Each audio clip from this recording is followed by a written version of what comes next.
যতগুলো রাস্তা আছে সব রাস্তার গেটে এক এক দল প্রতিনিধি তারা দাঁড় করিয়ে রাখবে। ওই মানুষগুলো আগত মানুষদেরকে আমার আপনার নবীর ব্যাপারে সতর্ক করবে। চারটা শব্দের দ্বারা। কয়টা শব্দের দ্বারা? মনে করেন পশ্চিম দিক দিয়ে যারা আসবে ওই রাস্তার গোড়ায় একদল দাঁড় করায় দিল, তাদেরকে বলা হলো যত মানুষ আসবে তাদেরকে তোমরা সতর্ক করে দিবা যে শোনো, মক্কা একজন মানুষ আছে, তার নাম হলো মুহাম্মদ। খবরদার, তার দ্বারের কাছেও তোমরা যাবা না, সে কিন্তু একজন পাগল। উত্তর দিক দিয়ে যেই প্রবেশদ্বার দাঁড় করায় দিছে আর একদল, যারা এই উত্তর দিক দিয়ে রাস্তা দিয়ে মক্কায় ঢুকে তাদেরকে ঘোষণা করে জানায় দেওয়া হয়, শোনো, মক্কায় একজন লোক আছে, তার নাম হলো মুহাম্মদ, সে কিন্তু একজন গণক, তোমরা কেউ তার দ্বারের কাছেও যাবা না। পূর্ব দিকের রাস্তা দিয়ে যারা মক্কায় ঢুকবে ওই রাস্তার মাথায় একদল দাঁড় করায় দেওয়া হলো। ওই রাস্তায় যারাই আসে তারা শুধু বলে, শোনো, মক্কায় একজন লোক আছে, সে তার নাম হলো মুহাম্মদ, খবরদার, সে কিন্তু একজন কবি, তার দ্বারের কাছেও যাবা না, তার কথাও শুনবা না। দক্ষিণ দিক দিয়া যারা আসে দক্ষিণ দিকের প্রবেশ দ্বারে একদল লোক দাঁড়ানো, যারাই আসে তাদেরকে ঘোষণা করে শোনায় দেয়, শোনো, মক্কায় একজন লোক আছে, তার নাম হলো মুহাম্মদ, খবরদার, তার দ্বারের কাছেও তোমরা যাবা না, সে কিন্তু একজন জাদুকর। কাফেররা মানুষদেরকে আমার আপনার নবীর থেকে ঠেকানোর জন্য কয়টা শব্দ ব্যবহার করত? আল্লাহর কুদরত বুঝেন। ওই সময় কি ফেসবুক ছিল, ইউটিউব ছিল, টেলিভিশন ছিল? কিছুই ছিল না। আমার আপনার নবীকে চিনত কারা? বলে শুধু মক্কার মধ্যে ছিল যারা, তারা। আর কেউ আমার আপনার নবীরে চিনে না, নামও জানে না, মুহাম্মদ কে তাও জানে না। আল্লাহ বলেন, আমার নবীর নাম প্রচারের দায়িত্ব আমি তোদের দিয়াই করাবো, খাড়া। মনে রাখবেন, একজন ব্যক্তির প্রশংসার দ্বারাই শুধু তার প্রচার হয় না, একজন ব্যক্তির অপপ্রচারের মাধ্যমেও তার প্রচার করা হয়, ঠিক কিনা বলেন? মনে করেন একজন আমার কাছে একজনের নামে বদনাম বলতেছে, আমি শুনতেছি যে অমকের বদনাম বলতেছে, কিন্তু তারে আমি চিনি না। কিন্তু একটা সময় কি হবে, তাকে আমার দেখার আগ্রহ অন্তরে জাগ্রত হবে। যখন মানা করবে তখন আমার আরো আগ্রহ পয়দা হবে, কারণ মানুষের অভ্যাস হলো আল ইনসানু হারিসুন আলা মা মুনিআ, মানুষকে যেটা থেকে নিষেধ করা হয় বলে ওইটা করার ব্যাপারে তার আরো আগ্রহ পয়দা হয় বেশি। এখন দেখা গেল ওই ব্যক্তির বদনামই আপনি আমার কাছে করছেন, কিন্তু আমি যখন তার কাছে গিয়ে দেখব আপনি তার ব্যাপারে যা বলছেন এটা পুরা মিথ্যা কথা, তখন দুইটা জিনিস হবে। একটা কি হবে, আমি তখন বুঝবো যে এই লোকটা মাজলুম রে। দ্বিতীয়ত, তার ভালো আচরণ আমাকে তার প্রতি বেশি আকৃষ্ট করবে। একটা তার ভালো আচরণের কারণে, আর একটা তার ব্যাপারে অপবাদ দিয়ে তাকে মাজলুম বানানোর কারণে, ঠিক কিনা বলে? এখন পৃথিবীর কেউ জানতো না মুহাম্মদ কে। আল্লাহ বলেন, তোদের মাধ্যমেই আমার হাবিবের নামটা আমি মানুষের কানে কানে পৌঁছায়া দিব। সুবহানাল্লাহ।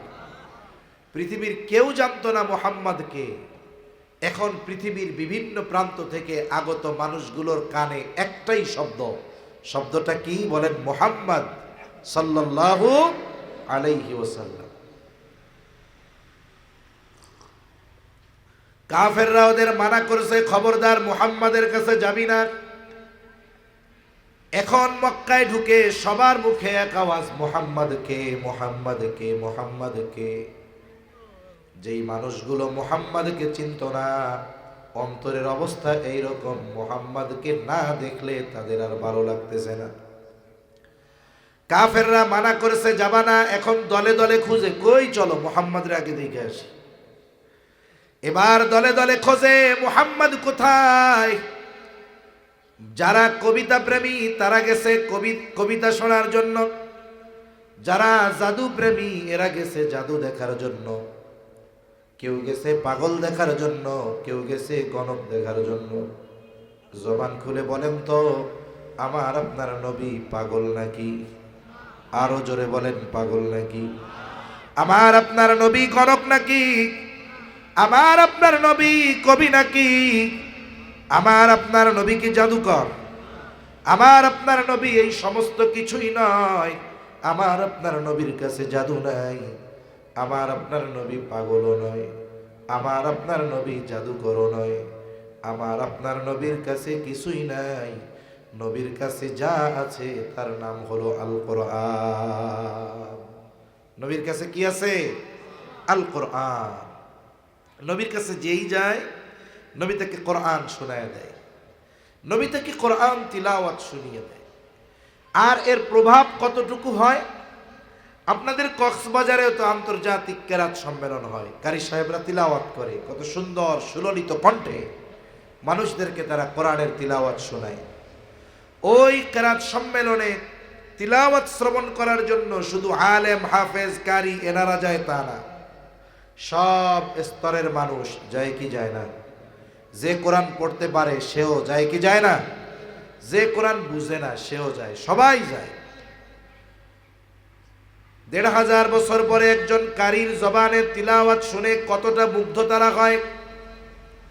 অনেক মানুষ কোরআন তিলাওয়াত শুনে মুগ্ধ হয়, আবার এসে অভিযোগও করে। কি অভিযোগ? এসে বলে, হুজুর গেছিলাম গতকাল কেরাত সম্মেলনে কক্সবাজার, তা কি হয়েছে? বলে কারি সাহেবরা এত সুন্দর তিলাওয়াত করে হুজুর, কিন্তু আফসোস একজনের মুখের মধ্যেও দাড়ি নাই। আসে না বিদেশি দাড়ি ছাড়া কারি? আবার কি বলে, হুজুর কারি সাহেব দাড়ি নাই। আবার কি বলে, বলে হুজুর দাড়ি নাই তাতে কি এমন তিলাওয়াত করে কেমন যেন কলিজাটা ছিঁড়া নিয়ে গেল। এরকম বলে কি বলে না? এর দ্বারা একটা জিনিস বোঝা যায় যে আমাদের দেশের মানুষ দাড়ি ছাড়া কারি সাহেবরেও পছন্দ করে না। মনে করেন আপনাদের এলাকায় অনেক নামাজি আছে, সব জায়গায় প্রতিদিন শেভ করে, দাড়ি উঠতেই দেয় না, কিন্তু 5 ওয়াক্ত নামাজ পড়ে। এরকম আল্লাহর বান্দা আছে না অনেক? ওই আল্লাহর বান্দা ফজরের সময় আপনাদের মসজিদে আসছে, মনে করেন কোনো কারণবশত আজকে ইমাম সাহেব আসে নাই, এখন নামাজের সময় হয়ে গেছে। উনি নামাজের জন্য দাঁড়ায়, দেখে ইমামতির যায় নামাজে ঠিক ওনার মতো দাড়ি ছাড়া একজন দাঁড়ানো। ওই মিয়া আপনি কে? ইমাম সাহেবের যায় নামাজে দাঁড়াইছেন কেন? কয় আজকে আমি ইমাম। ওই দাড়িবিহীন মুসল্লি লাঠি একটা নিয়ে ফিডাইয়া কইব, তোর দাড়ি না ইমামতি করতে আইছস, ফিডাইয়া মসজিদ থেকে বের করে দেব। ঠিক কিনা বলেন? অথচ নিজের মুখেও কিন্তু দাড়ি নেই। তার মানে আমাদের দেশের মানুষ, একজন আলেম, একজন হুজুর, কারি সাহেব, মসজিদের ইমাম, মুয়াজ্জিন, এরা দাড়িবিহীন হবে, আমার নাই তাতে কি, ওনার দাড়ি থাকবে না, এটা হইতে পারে না। এর দ্বারা কমপক্ষে দাড়ির প্রতি, দাড়িওয়ালাদের প্রতি সাধারণ মানুষের যে শ্রদ্ধা, মোহাব্বত, ভালোবাসা আছে, এটার দ্বারা এটা বোঝা যায়। ঠিক কিনা বলেন? এজন্য আমরাও দোয়া করি যাদের দাড়ি নাই আল্লাহ তাদের রাখার তৌফিক দান করুক, বলি আমিন। এই যে দাড়িবিহীন কারি সাহেব ১৫০০ বছর পরে যখন তিলাওয়াত শোনায়, কারি সাহেব যখন সুললিত কণ্ঠে তিলাওয়াত করে, শ্রোতাদের অন্তরে কেমন প্রভাব বিস্তার হয়। বলে কারি সাহেব যখন তিলাওয়াত করে প্রথমে ঠান্ডা ঠান্ডা পড়ে, ওয়াদ্দুহা ওয়াল্লাইলি ইযা সাজা মা ওয়াদ্দাআকা রাব্বুকা ওয়া মা ক্বালা ওয়ালাল আখিরাতু খায়রুল লাকা মিনাল উলা। এভাবে ঠান্ডা ঠান্ডা পড়ে না প্রথম, এরপরে কি করে, কানে হাত দিয়ে এক টান দেয়। যখনই কানে হাত দিয়ে টান দেয় সব শ্রোতা মাজায় গামছা বাঁধে, আমাদের অঞ্চলের ভাষায় বলে আর কি জন্য। এই তিলাওয়াত যখন সে শুরু করে সবার অন্তরের মধ্যে একটা ঢেউ শুরু হয়ে যায়। কিসের ঢেউ? বলে তিলাওয়াতের প্রভাবের ঢেউ। এক টানে যখন সে এক শ্বাসে সূরা দুহা শেষ করে, কারণ নারায়ে তাকবীর বলা লাগে না, ওই তিলাওয়াতের প্রভাবে গোটা ময়দানের সব শ্রোতারা উচ্চ আওয়াজে বলে উঠে আল্লাহু আকবার। ঠিক কিনা বলেন? এটা কেন হলো? বলে কোরআন তিলাওয়াতের প্রভাব তার অন্তরের মধ্যে ঢেউ উঠায় দিচ্ছে। ১৫০০ বছর পরে একজন দাড়িবিহীন কারীর তিলাওয়াতের প্রভাব যদি আমাদের অন্তরে এত প্রভাব বিস্তার করতে পারে, তাহলে আল্লাহ তাআলা স্বয়ং যার উপরে কোরআন নাজিল করেছেন আর তার শ্রোতা যারা এরাও কোরআনের ভাষা বুঝতো, তাহলে এই মানুষগুলোর সামনে যখন আমার আপনার নবী তিলাওয়াত করতেন, ওই তিলাওয়াতের প্রভাব কতটা তাদের অন্তরের মধ্যে পড়তো এটা বোঝানো আমার জন্য কঠিন। একটু চিন্তা করে দেখেন, নবী শোনায় দিতেন কোরআন, আর জাদু দেখতে আসা, কবিতা শুনতে আসা মানুষগুলো নবীজির জবানে কোরআনের তিলাওয়াত শুনে অনেকে অন্তরে ঈমানের নূর প্রজ্বলিত করে বাড়িতে ফিরত। যে কথা মূলত বলতেছিলাম যে আমার আপনার নবীজির চারিত্রিক সৌন্দর্যতা কেমন, বলে কাফেররাও আমার আপনার নবীর চরিত্রের অপবাদ দেওয়ার দুঃসাহস করতে পারে নাই। আমার আপনার নবীর থেকে মানুষদেরকে ঠেকানোর জন্য কাফেররা এই 4 শব্দ বলতো সে জাদুকর, সে কবি, সে গণক, সে পাগল। কিন্তু আমার আপনার নবী তো এগুলোর কোনো কিছুই নয়, বরং আমার আপনার নবীকে আল্লাহ তাআলা এমন এক চরিত্র দান করেছেন, সেই চরিত্রের ব্যাপারে আল্লাহ তাআলা বলেন ওয়া ইন্নাকা লাআলা খুলুকিন আযীম, আপনি মহান চরিত্রে অধিষ্ঠিত। এই সার্টিফিকেট আমার আপনার নবীকে দিয়েছেন কে? আরো জোরে বলেন কে? আল্লাহ তাআলা দিয়েছেন। এজন্য নবীর চরিত্র নবুয়াতির আগেও যেমন পরেও তেমন, তবে একটু তফাৎ আছে। তফাৎটা কি এটা বলে আমি কয়েকটা কথা বলে আলোচনা শেষ করব ইনশাআল্লাহ। নবীর নবুয়াতির আগের চরিত্র আর পরের চরিত্রের মধ্যে তফাৎ কেমন, বলে আপনাদের মধ্যে কেউ যদি সৌদি আরব থেকে একটা স্বর্ণের বার আনে, স্বর্ণের টুকরা আনে অথবা বিস্কিট আনে, 10 বছর আগে ওইটা ঘরের মধ্যে রেখে দিয়েছে, কিছুই বানায় না, এমনিই রাইখা দিচ্ছে, বলেন তো 10 বছর পরে ওই স্বর্ণের টুকরা বা বার বা বিস্কিট যখন আপনি কিনেছিলেন, ওইটার যেই উজ্জ্বলতা ছিল 10 বছর ঘরের মধ্যে ফালায় রাখলে 10 বছর পরে এটার উজ্জ্বলতা থাকবে না, এটার উপরে ময়লা জমবে, দেখতে মনে হবে তামার টুকরা, পিতলের টুকরা। উজ্জ্বলতা থাক আর না থাক, বলেন তো স্বর্ণের দাম কি কমে যাবে নাকি? দাম কমবে না। উজ্জ্বলতা নাই তবে দাম কম নয়। আপনি যখন স্বর্ণকারের কাছে নিয়া ওইটাকে অ্যাসিড পানির মধ্যে একটা চুবনি দিবে, মশা দিবে, আবার চকচক করবে, ঠিক কিনা বলেন? আমার আপনার নবীর চরিত্র কেমন যেন নবুয়তির আগেও স্বর্ণ, পরেও স্বর্ণ। বলে নবুয়তির আগে স্বর্ণ, তবে উজ্জ্বলতা কম। আল্লাহ তাআলা নবুয়তির পানির দ্বারা যখন আমার আপনার নবীর চরিত্রকে ধৌত করে দিয়েছে, এবার উজ্জ্বলতা বেড়ে গেল। ফলাফল কি? বলে নবুয়তির আগে আমার আপনার নবীর উত্তম চরিত্রে মুগ্ধ ছিল মক্কাবাসী, আর নবুয়তির পর আমার আপনার নবীর চরিত্রে মুগ্ধ হয়ে গেল গোটা বিশ্ববাসী।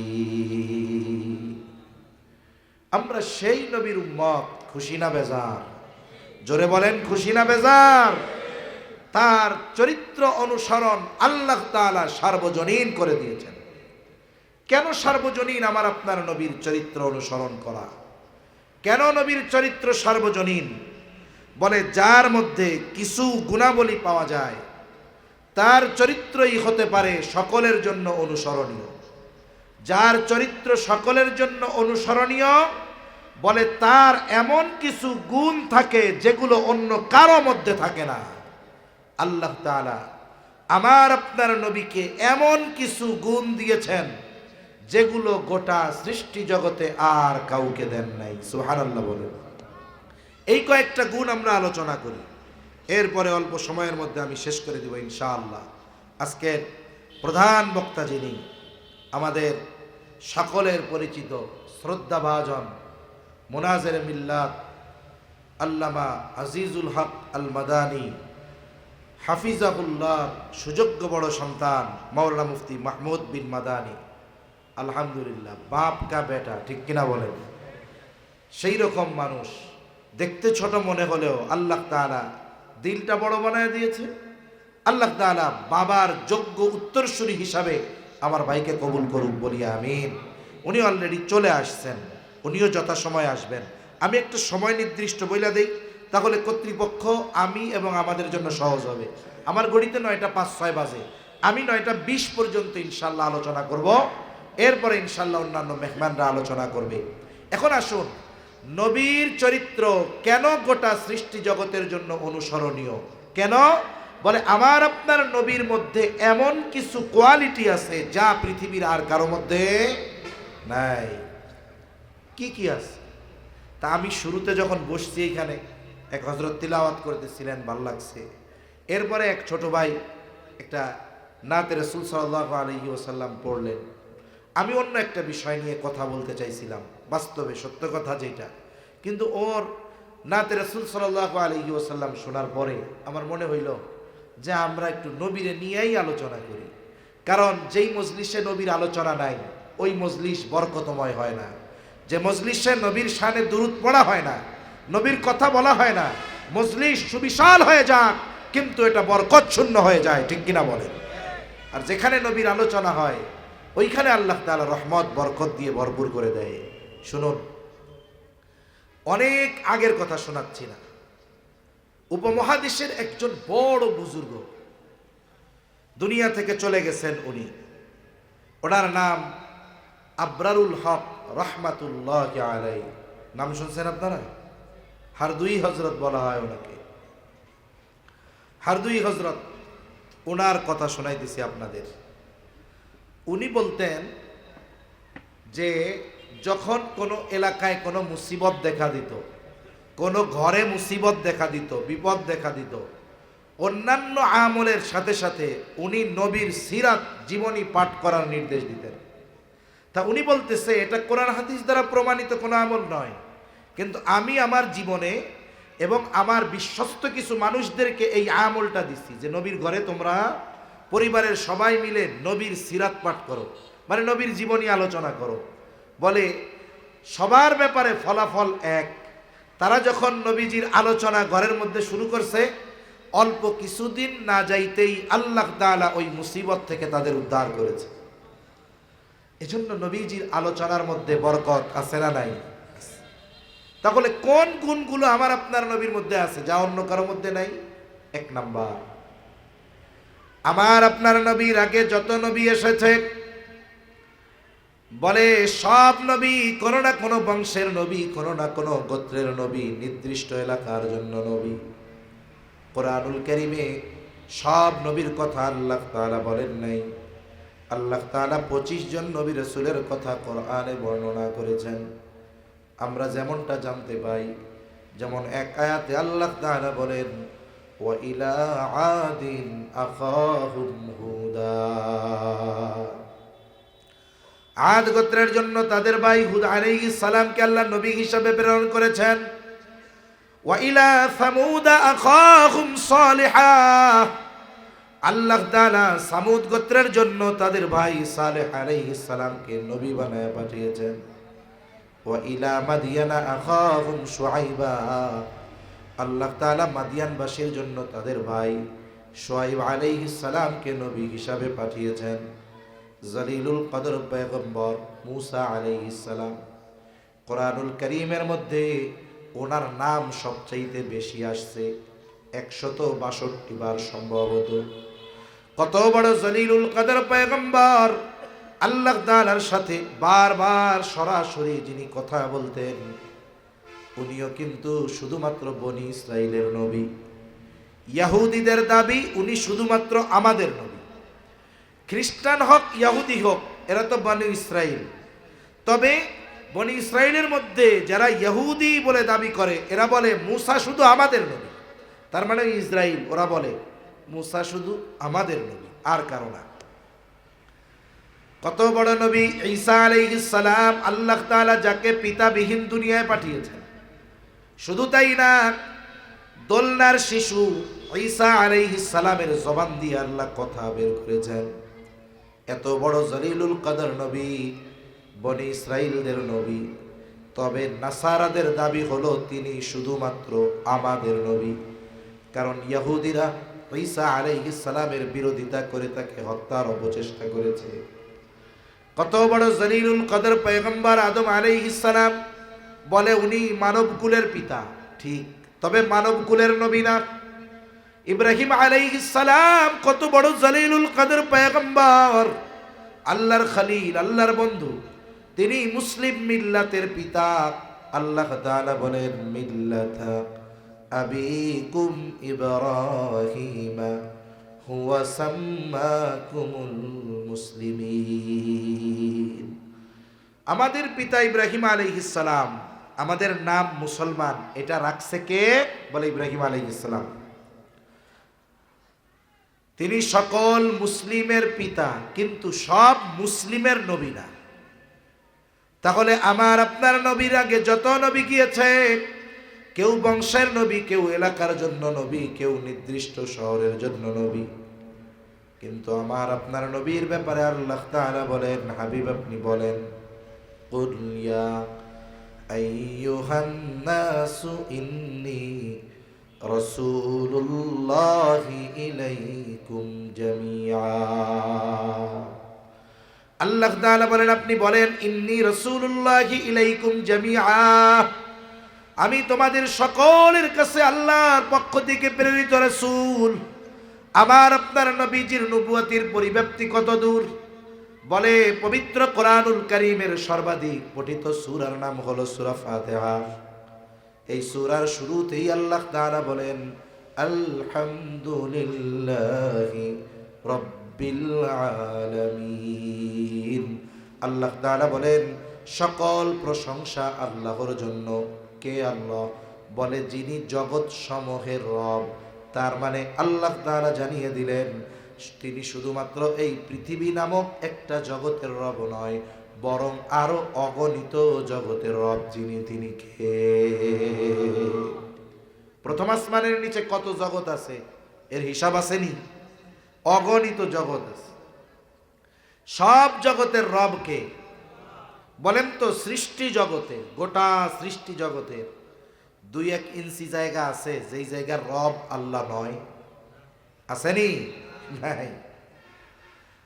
এই রব যিনি গোটা সৃষ্টি জগতের রব আল্লাহ, তিনি আমার আপনার নবীর ব্যাপারে বলেন, ও আমার হাবিব, ওয়ামা আরসালনাকা ইল্লা রাহমাতাল লিল আলামিন।